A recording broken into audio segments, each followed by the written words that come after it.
শতবার ধুলেও কয়লার ময়লা যে যায় না, এরকম একটা বাংলা প্রবাদ আছে। বুধবার সারাদিন ধরে ভারতীয় রাজনীতির বিরোধী শিবিরে এই কথাটাই আলোচনা হয়েছে। আর এই কটাক্ষের মূল চরিত্র এক সাংবাদিক। তবে তাকে ঠিক সাংবাদিক বলা যায় কিনা তা নিয়ে অনেকের মধ্যেই সংশয় থাকতে পারে। যিনি রাজনৈতিক প্রভুদের খুশি করতে গিয়ে বারবার মিথ্যে খবর করে বিতর্ক তৈরি করেছেন, তাকে কি করে সাংবাদিক বলবেন? তবে এই বেলাগাম মিথ্যে প্রচার করতে গিয়ে ফের একবার নিজেই নিজের মুখ পোড়ালেন এই ব্যক্তিটি। কে তিনি? তিনি রিপাবলিক ইন্ডিয়া নিউজ চ্যানেলের মুখ্য সম্পাদক অর্ণব গোস্বামী, এক এবং অদ্বিতীয় অর্ণব গোস্বামী, যার এক চেলা এই বাংলাতেও কিসের কুসুম বলে সেকুলারদের দেশ থেকে বেরিয়ে যাওয়ার নিদান দিয়েছিলেন।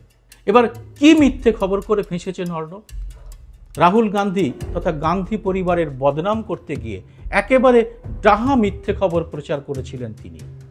আর এই খবরের বিরুদ্ধে কংগ্রেসের পক্ষ থেকে জামিন অযোগ্য ধারায় এফআইআর দায়ের করা হয়।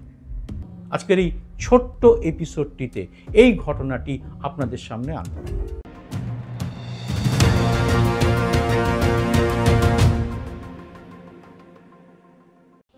নমস্কার, সবাইকে স্বাগত। আমি সুব্রত বসু। ফ্যাক্ট এবং ট্রুথ, অর্থাৎ আসল ঘটনা এবং সত্য ঘটনা, এটাই সাংবাদিকতার প্রথম এবং প্রধান শর্ত। অতীতের সেই অবজেক্টিভ নিউজ বা বস্তুনিষ্ঠ সাংবাদিকতাকে পেছনে ফেলে এখন সামনে এসেছে ইন্টারপ্রিটেটিভ জার্নালিজম বা ব্যাখ্যামূলক সাংবাদিকতা। কিন্তু ব্যাখ্যা করতে গেলেও তো তথ্যটা সঠিক হতে হবে, আর মূল তথ্যটাই যদি মিথ্যে হয় তবে সেই ব্যাখ্যাও হয়ে উঠবে উদ্দেশ্যমূলক প্রোপাগান্ডা। আর তার পেছনে থাকে প্রচুর অর্থ এবং প্রতিপত্তির মোহ। তাই শাসকের মুখের সামনে আয়না ধরার বদলে এইসব প্রোপাগান্ডা তৈরি করা হয় শাসকের সুবিধা করে দেওয়া এবং জনগণের দুঃখ কষ্টকে আড়াল করে নজর অন্যদিকে ঘুরিয়ে দেওয়ার জন্য। আর সেটাই করে চলেছে এইসব চাটুকার মিডিয়াগুলো। সরকারি অনুগ্রহে এদের কাজই হচ্ছে বিরোধীদের নানাভাবে কুৎসা করা এবং হিন্দু মুসলমান বিদ্বেষ ছড়িয়ে দেশের ধর্মনিরপেক্ষ চরিত্রকে নষ্ট করে ফেলা। আর এই অতিরঞ্জিত সাংবাদিকতার তালিকায় একেবারে শীর্ষে নিজের নাম পাকাপোক্তভাবে তুলে ফেলেছেন বর্তমানে রিপাবলিক ইন্ডিয়া চ্যানেলের মুখ্য সম্পাদক অর্ণব গোস্বামী। আর এবারেও তার সেই কুখ্যাত অতিরঞ্জিত সংবাদ সরাসরি আক্রমণ করেছে কংগ্রেসের শীর্ষ নেতা রাহুল গান্ধী এবং তার মা সোনিয়া গান্ধীকে। ঘটনাটি কি? গত 15ই মে রিপাবলিক নিউজের এক অনুষ্ঠানে একটি বিস্ফোরক দাবি করে বসেন অর্ণব। দর্শকদের উদ্দেশ্যে তিনি বলেন, আপনারা কি জানেন তুরস্কে কংগ্রেস দলের একটি রেজিস্টার্ড অফিস আছে, আর সেই অফিস দেখাশোনার দায়িত্ব মোহাম্মদ ইউসুফ খান নামক এক ব্যক্তিকে দেওয়া হয়েছে। এখানেই না থেমে নিজের বক্তব্যকে আরো বেশি বিশ্বাসযোগ্য করে তুলতে এমনকি রাহুল গান্ধীর একটি বক্তব্যের উদ্ধৃতিও তিনি দেন। বলেছিলেন 2019 সালে নাকি রাহুল গান্ধী বলেছিলেন তুরস্কে তাদের একটি বড় অফিস থাকা উচিত। বুঝতেই পাচ্ছেন, অপারেশন সিন্দুরের সময় তুরস্ক পাকিস্তানের পাশে দাঁড়িয়ে যাওয়ায় ভারতের জনগণের কত বড় আবেগের জায়গাটিতে ঘা দিতে চাইলেন অর্ণব। মানে রাহুল সোনিয়ার কংগ্রেস তুরস্কে অফিস খুলে ভারতের বিরোধীদের সঙ্গে হাত মিলিয়ে ফেলেছে। আর ঠিক সেটাই করতে শুরু করলো বিজেপি। অর্ণবের এই অনুষ্ঠানের পরে আসরে নেমে পড়ল তারা, এবং সেই সঙ্গে গদি সাংবাদিকে অর্ণবের চেলারা। বিজেপির আইটি সেলের প্রধান অমিত মালবিয়া পত্রপাঠ রিপাবলিক চ্যানেলের সেই আস্ত ভিডিওটি সহ নিজের এক্স হ্যান্ডেলে লিখে ফেললেন লম্বা চওড়া একটি বিবৃতি। অমিতের প্রশ্ন ছিল, আপনারা কি জানেন যে তুরস্কে কংগ্রেস পার্টির একটি রেজিস্টার্ড অফিস আছে? রাহুল গান্ধী কি বলতে পারবেন যে এই অফিসের প্রয়োজন কি? মনে রাখবেন, শত্রুর বন্ধুও আসলে শত্রু। তাই ভারত এই তথ্য জানতে চায়, কিন্তু যে তথ্যে সত্যর সও নেই সেই মিথ্যেকে 5 দিনের বেশি আগলে রাখতে পারলেন না অর্ণব। বরং জানা গেল কংগ্রেসের অফিস বলে অর্ণব গোস্বামী যে ছবিটি দেখিয়েছিলেন আসলে সেটা হলো তুরস্কের ইস্তাম্বুল কংগ্রেস সেন্টার। এর সঙ্গে কংগ্রেস পার্টির কোনো সম্পর্কই নেই। এরপরে সর্বাত্মক পাল্টা আক্রমণে নামে কংগ্রেস। কর্ণাটকের বেঙ্গালুরুর হাই গ্রাউন্ড পুলিশ থানায় গত 20 মে এ ব্যাপারে এফআইআর দায়ের করেন যুব কংগ্রেসের লিগ্যাল সেলের প্রধান শ্রীকান্ত স্বরূপ বিএন। সেই অভিযোগের ভিত্তিতে ভারতীয় ন্যায় সংহিতার 192 এবং 352 ধারায় দাঙ্গা বাঁধানোর চেষ্টা এবং শান্তি ভঙ্গের উদ্দেশ্যে কাউকে ইচ্ছাকৃত অপমান করার অভিযোগে আদালতে অর্ণব এবং অমিত মালবিয়ার বিরুদ্ধে জামিন অযোগ্য ধারায় মামলা দায়ের করা হয়।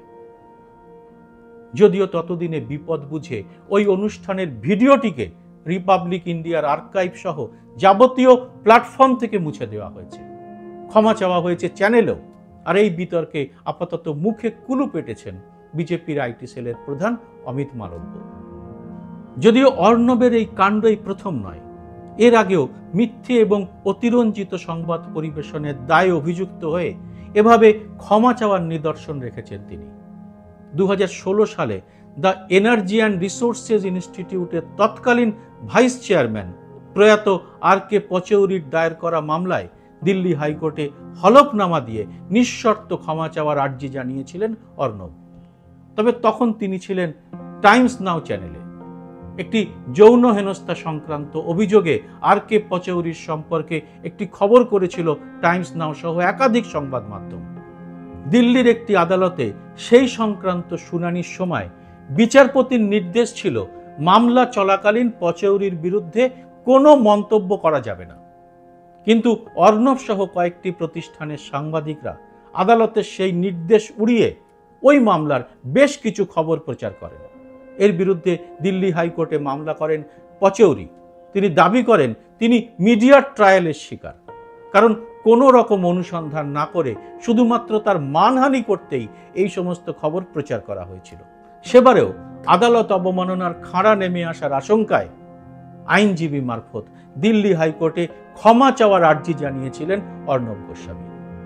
মুম্বাইয়ের তরুণ অভিনেতা সুশান্ত সিং রাজপুতের অস্বাভাবিক মৃত্যুর পরেও বিহার বিধানসভার ভোটের আবহে আরও একবার রাজনৈতিক প্রভুদের খুশি করতে, সুশান্ত সিংয়ের আবেগ উস্কে দিতে এবং মহারাষ্ট্রের কংগ্রেসের জোট সরকারকে অপদস্থ করতে যথাসাধ্য চেষ্টা করেছিলেন রিপাবলিক ইন্ডিয়ার মুখ্য সম্পাদক। ওই সময় ড্রাগ দো বলে রীতিমতো শোরগোল বাঁধিয়েছিলেন অর্ণব।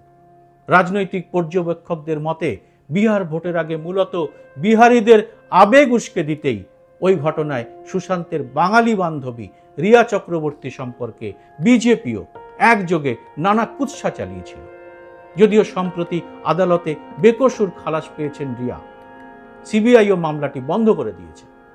কিন্তু অর্ণব ক্ষমা চাননি। চাইবেন কেন? রিয়া চক্রবর্তী তো আর শক্ত খুঁটি নয়। তবে রিয়া কাণ্ডে অর্ণব ক্ষমা না চাইলেও ক্ষমা চেয়েছিলেন জি নিউজের মালিক সুভাষচন্দ্র। তবে গল্পের গরু গাছে চড়াতে গিয়ে যেভাবে রাহুল গান্ধী তথা কংগ্রেস সম্পর্কে মিথ্যে খবর প্রচার করে অর্ণব গোস্বামী নিজেই নিজের মুখ পোড়ালেন, তাতে কবির সেই কথাগুলোকে একটু এদিক ওদিক করে বলা যেতেই পারে। কোথাও দেখিলে ছাই, উড়াইতে যেও না ভাই, উড়াইলে হইতে পারে কারাগার গমন। এর পরেও অবশ্য অর্ণব বা তার চেলা চামুন্ডারা শুধরে গিয়ে একেবারে সাংবাদিকতার আদর্শ মেনে কাজ করবেন, এমনটি কি আশা করা যায়? আপনারা এই ব্যাপারে কি বলেন জানান কমেন্ট বক্সে। গদি মিডিয়ার বিকল্প হিসেবে স্বাধীন সাংবাদিকতাকে বাঁচাতে আপনাদের সক্রিয় সহযোগিতা তাই অত্যন্ত জরুরি। আর তাই এই চ্যানেলটিকে সাবস্ক্রাইব করে নোটিফিকেশন বেলটি চালু করে রাখতে ভুলবেন না। আর আমার সব ভিডিও সবার আগে পেতে জয়েন শব্দটিতে ক্লিক করে মাসে মাত্র 29 টাকা দিয়ে চ্যানেলের মেম্বারও হতে পারে। জয় হিন্দ, সত্যমেব জয়তে।